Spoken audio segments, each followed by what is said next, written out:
Hello আমার প্রিয় বন্ধুরা, আমি অমিত মিথিলিকটিকে আপনাদের সকলকে আরেকবার স্বাগত। প্রিয় বন্ধুরা, আজকে আমরা একটা কেসিং ওয়ারিং করছি। এই কেসিং ওয়ারিংটাতে একটা আমার ছোট ভাইয়ের প্রশ্ন ছিল, স্নেহাশিস ভাই।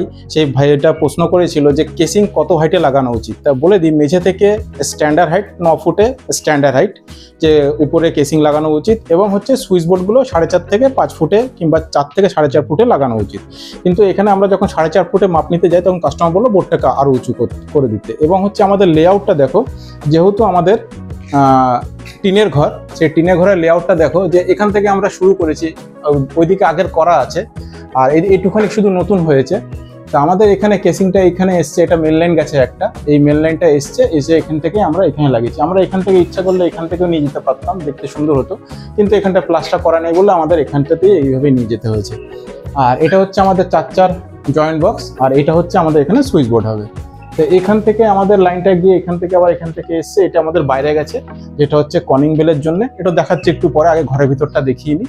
তারপরে এখান থেকে আমাদের লাইনটা এসে আমাদের এখান থেকে এসে এটা আমাদের একটা বেড বোর্ড হবে, প্লাস একটা কম্পিউটার বোর্ড হবে, যেখানে 2 থেকে 3টে প্লাগ থাকবে। এখানে একটা টিউবলাইট থাকবে, এখানে আমাদের একটা হোল্ডারের পয়েন্ট থাকবে, এখানে হচ্ছে ফ্যান আর এই টিউবলাইট দুটো হচ্ছে আমাদের 2 সিস্টেম থাকবে, যেটা হচ্ছে এখান থেকে আমরা অপারেট করতে পারবো এবং হচ্ছে আমরা এখান থেকেও অপারেট করতে পারবো। আর এখানে আমাদের একটা ডিস্ট্রিবিউশন বোর্ড হবে, যে ডিস্ট্রিবিউশন বোর্ডটাতে আমাদের মেন সাপ্লাই আসবে, যেটা এই দিক থেকে আসবে, সেটা দেখাচ্ছি একটু পরে। এদিকে বিগিনার ভাই এবং বন্ধুদের, যে তোমরা কাজ করতে করতে দেখবে একটা হাইট নিজের থেকেই তৈরি হয়ে যাবে, যে কোথায় কেসিংটা উপর থেকে লাগলে ভালো হয়, তারা নিজেরাও এটা করে নিতে পারবে। আমার বলার উদ্দেশ্য হচ্ছে এটা। এবার এদিকে আসো, আমাদের এখান থেকে আমরা একটা ফুটো করে নিয়েছি, যেটা হচ্ছে আমাদের কনিং বেলে ফুটো করে নিয়ে এসে তারপর আমাদের এখান থেকে বেরিয়েছে, এখান থেকে আমাদের এসে তারপরে এখান থেকে আমাদের এখানে লাইন এসছে, এখান থেকে আবার ওই যে লাইটের একটা কনিং বেলের জন্য আমরা এখানে পয়েন্ট করেছি, একটা লাইটের পয়েন্ট করেছি। এবার চলে আসছি আমরা মেন ভিতরে। এবার এখান থেকে আমাদের মেন লাইনটা আসবে, যেহেতু আমাদের ডিস্ট্রিবিউশন বোর্ডটা এখানে থাকবে, এখান থেকে আমাদের আসবে লাইনটা,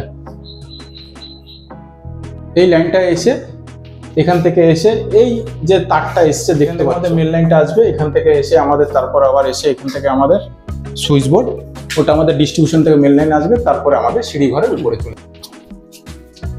আমরা খুব ছোট ছোট পার্টে করব, কোথায় কগাছা তার ভরতে হয় সেগুলো আমরা খুব ছোট ছোট পার্টে করব। তো প্রিয় বন্ধুদের, শর্ট ভিডিও তো দেখানো সম্ভব নয়, তাই আমাদের যদি এই ভিডিওটা দেখতে হয় তাহলে আমাদের চ্যানেলে গিয়ে দেখবেন, যে সেখানে আমরা এই ভিডিওগুলো ছোট ছোট করে আপলোড করব। আর এই ভিডিওটা যদি আপনাদের কাছে ভালো লাগে থাকে তাহলে প্লিজ একটা লাইক করবেন। দেখা হচ্ছে আপনাদের সঙ্গে নেক্সট ভিডিওতে, ততক্ষণের জন্য টাটা।